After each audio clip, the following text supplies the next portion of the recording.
Wabarakatuh.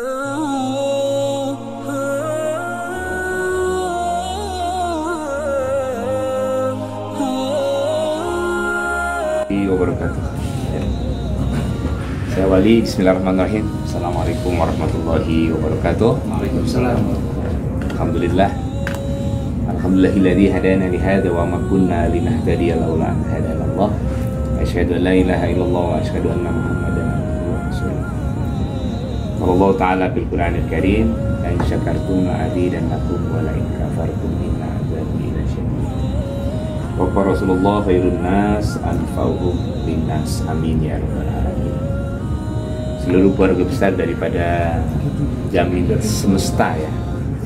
Mudah-mudahan seluruhnya kita dalam kapabilitas perlindungan dari Allah Subhanahu wa taala, dan terjaga dari posisi kehidupan peradaban dunia yang seperti sekarang ini.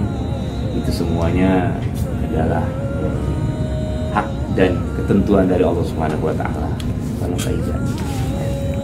Semuanya kita buka majelis ini dengan Ummul Quran surat Al-Fatihah.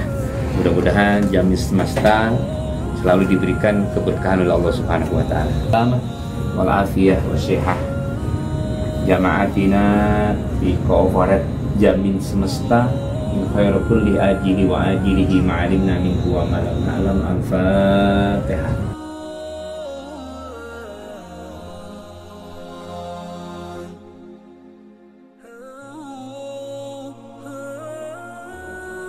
Shadaqallahul aliyul azim.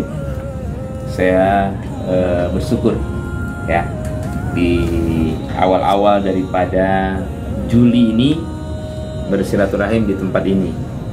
Ada informasi dari Mbak Friska untuk sekedar berdiskusi ya. Temanya tidak begitu terlalu mendasar, tetapi perlu kita bicarakan hakikat beraktivitas dalam kehidupan. Hari yang cukup mulia yaitu Jumat, di Jamin Semesta kita sedikit waktu membicarakan ayat-ayat Allah. Artinya duduknya saja sudah bernilai. Value kita dari Allah pada saat ini berbeda dengan hari-hari sebelumnya ya. Jadi itu kata Imam Al-Ghazali. Makanya kita ingin bercerita tentang hakikat beraktivitas dalam kehidupan ya. Itu sengaja saya buatkan satu view bahwa apa yang kita lakukan ini tidak lain hanya menjalankan apa yang Allah perintahkan dan Rasul perintahkan. Ada di dalam Al-Quran, di dalam At-Taubah ayat 105 itu jelas. Wa qul i'malu fasyayarallahu amalakum. Beramalah kamu, berbuatlah kamu.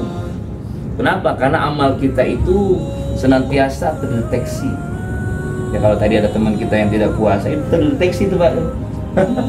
Ya, artinya termuraqabah, terlihat oleh Allah. Artinya dilihat oleh Allah, dilihat oleh Rasulullah, dan dilihat oleh orang-orang yang sudah kembali kepada Allah. Di sini dikatakan wasahadati fayunabbiukum bima kuntum ta'malun. Jadi apa yang kita laksanakan ini nanti akan dikembalikan oleh kita. Tadi ada yang bawa apa namanya ini, dan somai, ada yang bawa ini, semua terdeteksi. Inilah hidup. Jadi jangan proses kehidupan kita itu kita isi dengan nilai-nilai duniawiyah saja. Kita tidak isi dengan nilai-nilai ukhrawiyah. Betapa sangat menyesalnya kita ketika sudah ruh itu dilepaskan dari jasad kita. Dan kita sudah sering itu mendengar faidza ja'ajaluhum la yastakhiruna sa'ata wa la yastaqdimun. Apalagi sekarang zaman yang ekstrim dengan COVID-19 ini, kita tidak lihat dia lihat kita ya. Mikrobanya sangat kecil sekali ada di antara kita. Nah, bagaimana posisi ketika kita ingin beraktivitas? Itu jelas bahwa ada sabda Rasul, talabul halal faridatan ba'dal faridat. Bekerja mencari halal itu suatu kewajiban sesudah kewajiban ibadah. Jadi kita berangkat dari rumah menuju kantor kita itu kewajiban yang bernilai. Kalau menurut saya itu tidak ada amaliyah kita ini di dunia ini tidak mempunyai aspek value positif di hadapan Allah, tidak ada. Semua dilatar belakangi dengan nilai yang baik. Innamal a'malu binniyat. Ada orang-orang yang beruntung ketika dia menjalankan kehidupan ini dengan baik, ketika niatnya baik. innamal a'malu binniyat wa innamal likulli imrin ma nawa. Jadi orang yang ingin mencari kehidupan karena jadi ini ya, mencari bekerja yang halal itu diwajibkan sudah kita melaksanakan yang difardukan kepada kita. Ya, kita sudah menjalankan syariah kehidupan. Kan hidup itu dalam analisa saya ada hifzuddin, ada hifzul mal, ada hifzul nasab, ada hifzul akal. Jaga agama kita, jaga diri kita, jaga keluarga kita, menjaga akal keturunan kita, dan juga menjaga harta kita. Namanya hifzul mal. Yang kita jaga sekarang ini adalah banyak aspeknya. Kita jaga diri kita, hifzul nasab, kita pakai masker, kita pakai hand sanitizer, itu menjaga diri kita. Hati-hati dengan posisi. Nah, apa yang dikatakan oleh baginda Rasul, bekerja mencari halal itu satu kewajiban sesudah kita melakukan kewajiban beribadah. Jadi penting. Makanya ayat dan hadis ini sebagai stimulus buat kita. Jadi yang punya niat, yang punya ide untuk ini saja itu sudah value. Amal kita itu di hadapan Allah. Saya yakin itu. Kenapa? Karena memang kata-kata di sini fasyayarallah itu Allah melihat itu sangat jelas. Muraqabah. Fasyayarallah itu ada kata-kata fasyayarallah amalakum. Allah melihat amal kita. Wah, luar biasa. Ini stimulus Qur'aniyah, dorongan Al-Qur'an. Jadi apa yang kita lakukan itu dilihat. Ya, dilihat oleh Allah Subhanahu wa taala. Makanya Islam memberikan informasi kepada kita, man amsa kalla min amali yadih amsi maghfurun lahu. Ya, barang siapa yang sore hari duduk kelelahan, ya, ketika ia bekerja, dia lakukannya, dia akan mendapatkan satu ampunan dari dosa. Jadi subhanallah, sahabat-sahabat sekalian, kita duduk capek, itu dosa kita diampuni. Itu Islam. Tapi latar belakangnya jelas. Innamal a'malu bin, kemana tujuan dasar kita. Wa ja'alna lakum fiha ma'isha man lam yastum lahu birizkin. Dan kami menjadikan untuk kamu di bumi ini keperluan hidup, ya, untuk memberikan rezeki. Jadi artinya kita hidup ini memang kita harus mencari rezeki, tapi dengan pola yang diridhoi oleh Allah. Biar bagaimanapun, ya, posisinya kita ingin mendapatkan ridho. Jadi apa saja yang kita lakukan di dunia ini tidak lain adalah menjalankan sunnah, apapun itu kapabilitasnya. Makanya ada di dalam salah satu hadis yang lain, Rasulullah SAW mengatakan, laisa bi khairikum man taraka dunya li akhirat. Bukanlah orang yang baik itu adalah orang yang mementingkan dunia saja dan mengesampingkan akhirat. Jadi bukan orang yang baik itu orang yang cari dunia saja, akhirat dia tinggal. Bahkan sebaliknya, dia pentingkan akhirat, dia tinggalkan dunia. Itu bukan orang yang terbaik kata Rasul. Tapi orang yang equal, ya artinya dia mampu mengedepankan mana di antara kedua itu, tapi argumentatifnya tetap kepada yang terakhir. Ya, walal akhiratu khairul laka minal ula. Jadi yang ula ini pengertian adalah yang paling utama. Jadi yang tadi sudah disampaikan, hakikat hidup itu ya bekerja. Apa itu bekerja? Mencari keridhaan Allah. Banyak orang yang hidup di dunia ini tapi belum tentu mendapatkan keberkahan dari Allah. Ya, material yang dimiliki banyak dan lain sebagainya, tapi ada yang mengesampingkan nilai-nilai ukhrawi.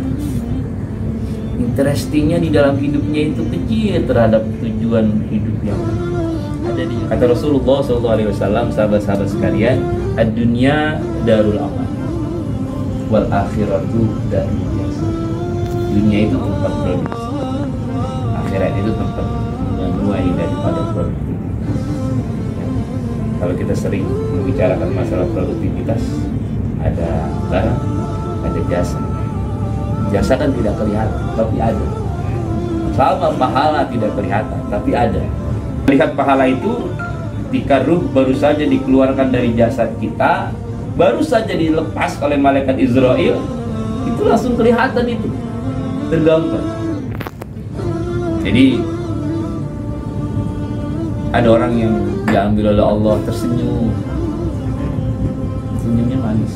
Kenapa? Karena screen yang dia lihat luar biasa, amal-amalnya kelihatan, sering halaqah di majelis keilmuan Islam, sering membicarakan ayat-ayat Allah, sering membicarakan rasa syukur kepada Tuhan, kepada Allah SWT. Itu kelihatan. Tapi ada juga orang yang diambil oleh Allah tapi wajahnya muram. Kenapa dia muram? Kenapa dia sedih? Karena screen yang digambarkan oleh malaikat Israel, ya bisa kita gambarkan sedih. Halakohnya bukan halakoh keilmuan Islam atau halakoh kebajikan, tapi halakohnya halakoh yang lain. Bahkan ditemani hal-hal yang diharamkan secara syariat. Nauzubillah, itu kelihatan. Makanya ada namanya setan itu, iblis itu namanya zailatun dan wasnan. Wasnan itu dia kalau orang lagi sakratul maut, dia datang menghampiri kita. Dia ada di telinga kiri dan dia ada di telinga kanan, mengajak kita. Akan kemana kita ini? Namanya itu iblis wasnan, jahat. Dia datang menyerupai bapak kita. Jadi hakikat beraktivitas dalam kehidupan di dunia ini dasarnya adalah diperintahkan oleh Allah. Tinggal bagaimana manusia itu mensikapi.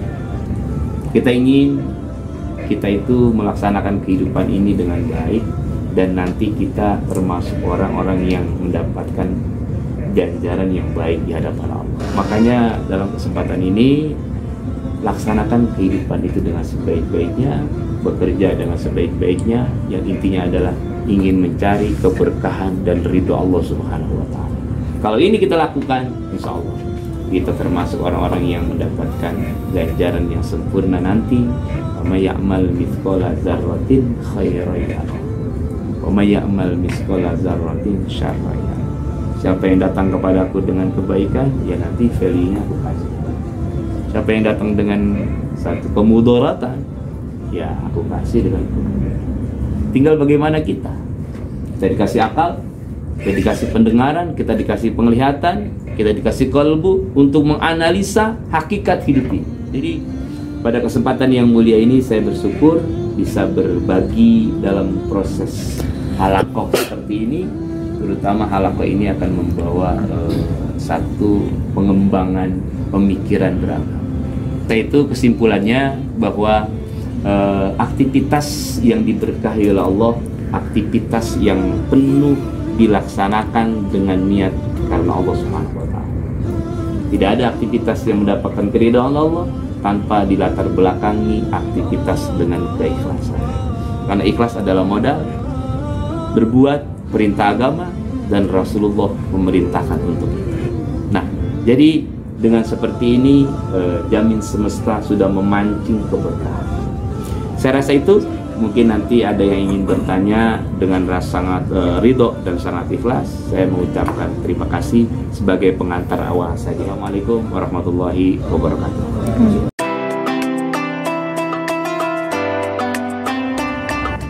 Iman kita kan kadang naik, kadang turun tuh, Ustaz, ya. Indeks. Ya begitulah. Kita harus ya berteman sama yang apa? Minyak wangi, gaya wangi gitu, kalau bengkel terboli gitu, untuk menjaga biar iman kita stabil gitu tuh. Apa kita harus puasa terus, apa zikir terus, atau gimana Ustaz? Memang salah satu ketercobaan manusia dalam hidup ini adalah mempertahankan kualitas iman. Ya, makanya bergening iblis dengan Allah adalah bahasa sederhananya, baik Allah, saya rela dikeluarkan dari surga, tapi berikan izin saya untuk bagaimana mengganggu manusia agar dia lebih banyak mengikuti saya dibanding mengikuti ajaran engkau. Artinya keriduan Allah, persetujuan Allah dengan iblis itu berarti disetujui oleh Allah untuk menggoda bagaimana manusia ini di bumi setelah iblis dikeluarkan dari surga.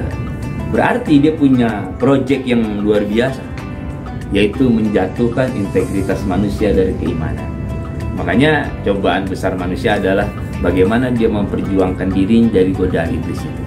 Orang yang stabil imannya berarti dia mampu mengendalikan godaan iblis itu. Tapi kadang-kadang seperti yang ditanyakan tadi, indeksnya itu fluktuatif, ya.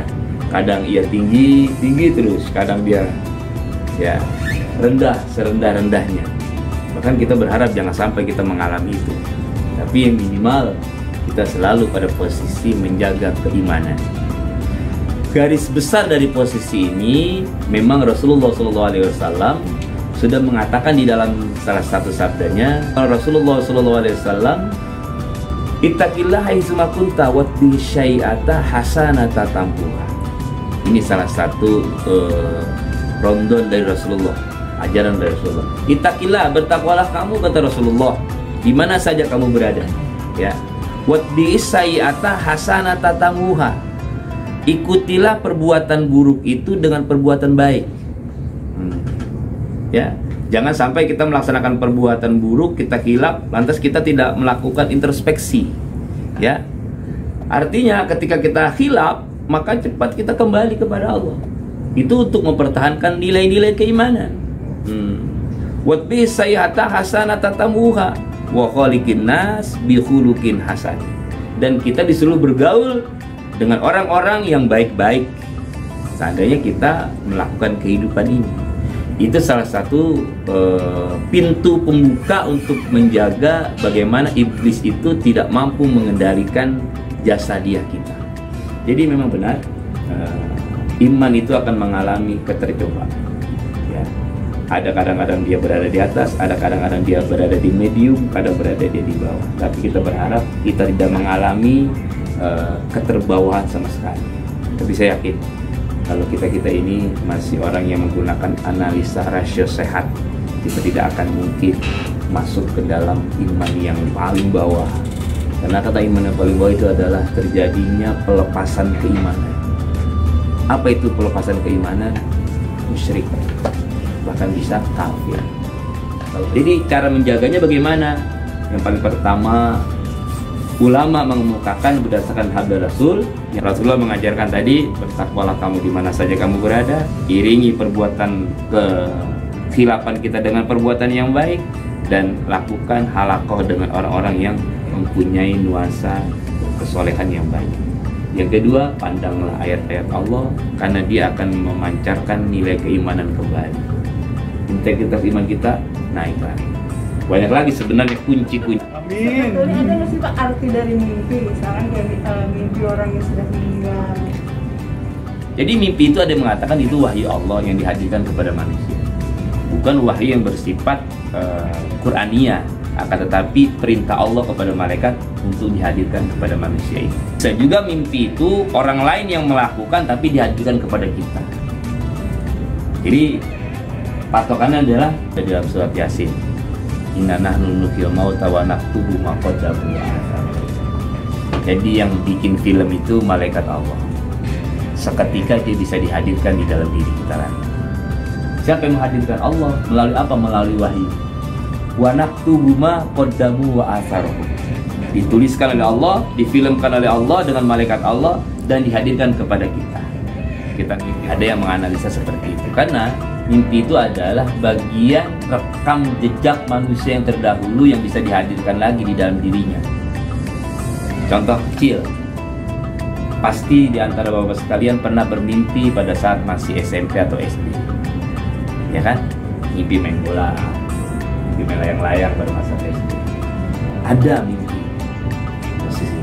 Tapi kadang-kadang ada juga mimpi yang terganggukan oleh imajinasi kita yang terlalu kotor. Misalkan kita habis nonton film horor misalnya, ya kayak terbawa dalam mimpi, bisa juga dihadirkan kembali posisi bisanya. Kayak pernah dibaca apa sih kalau orang tuh rok-rokan itu kalau boleh kayak di depan muka tuh kayak ada sesuatu apa yang kita tuh kayak nggak bisa gerak gitu maksudnya. Yeah. Jagaan manusia itu dalam syariat ketika ingin melepaskan ruhnya dalam tidur, dia harus terjaga dengan berwudu, dia terjaga dengan berdoa. Itu sebenarnya untuk menghindari hal-hal itu. Ya, jadi hal itu bisa saja terjadi dalam hidup. Saya rasa itu mungkin. Jadi yang pertama tentang iman, yang kedua tentang bukti, yang lebih prinsip adalah tentang hakikat hidup. Mari kita laksanakan hidup ini dengan baik. Insya Allah ketika Allah ambil, kita termasuk orang-orang yang baik. Makanya saya selalu mengutarakan tentang hal ini, 3S itu. Ya, S yang pertama sejarah, S yang kedua silaturahim, S yang ketiga sedekah. Ya.